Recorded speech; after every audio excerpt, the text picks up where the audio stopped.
Bonjour et bienvenue. Aujourd'hui, on va parler de la prostitution.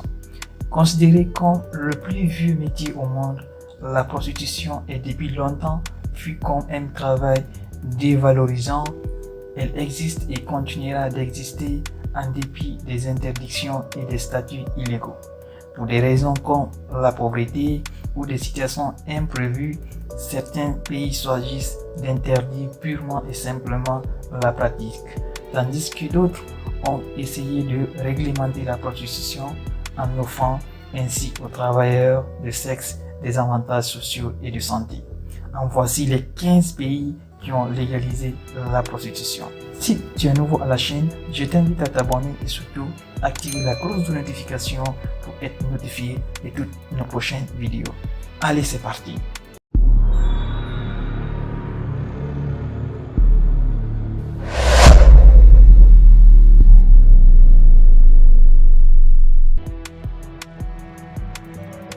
La Nouvelle-Zélande, la prostitution est légale pour les Néo-Zélandais depuis 2003.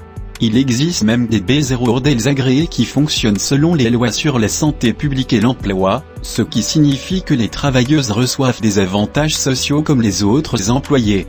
Certainement un mouvement progressif. L'Australie, le statut juridique de la prostitution dans ce pays diffère d'un État à l'autre. Il est décriminalisé dans certaines régions et illégal dans d'autres régions. L'Autriche, la prostitution est complètement légale en Autriche. Les prostituées doivent s'inscrire, subir des examens de santé périodiques, avoir 19 ans ou plus et payer des impôts. Malgré cela, il y a beaucoup de contrebande et de prostitution forcée.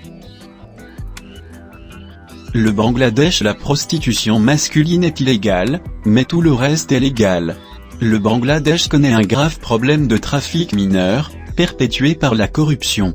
Posséder un bordel est également légal. La Belgique, ils ont essayé de faire disparaître la stigmatisation, la violence et la peur associées à la prostitution en ne se contentant pas de la légaliser, mais aussi de gérer des bordels à la fine pointe de la technologie avec des empreintes digitales et des cartes magnétiques. Le Brésil, la prostitution en elle-même est légale. Le Canada, se prostituer soi-même est légal, mais l'achat de sexe est devenu légal à la fin de l'année 2014. Ce système profondément défectueux place les travailleuses de sexe dans une position très dangereuse. La Colombie, il est légal de travailler dans l'industrie du sexe en Colombie, bien que le proxénétisme ne le soit pas. La prostitution est particulièrement répandue dans des villes comme Carthagène et Barranquilla. Danemark, la prostitution est légale.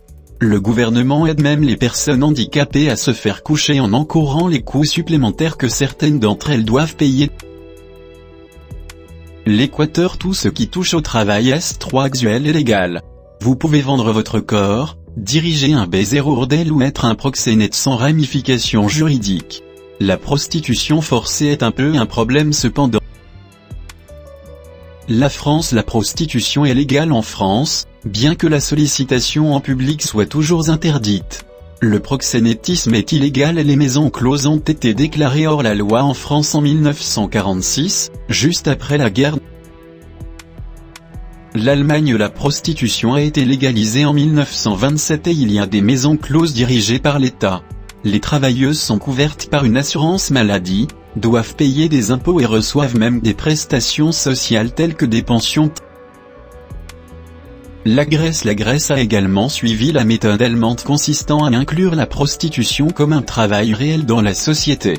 Les travailleuses de sexe obtiennent des droits égaux et doivent souvent faire des bilans de santé. L'Indonésie, considérant que la prostitution elle-même n'est même pas présente dans leur loi sous une forme claire, il est clair que le commerce de sexe est légal. Cela signifie également qu'il est très dangereux pour les travailleuses forcées et les mineurs. Les Pays-Bas, c'est l'un des endroits les plus célèbres pour les travailleuses de sexe. La prostitution est, évidemment, légale, comme beaucoup d'autres choses. Ils ont toujours eu une façon un peu plus ouverte de traiter des choses jugées taboues ailleurs.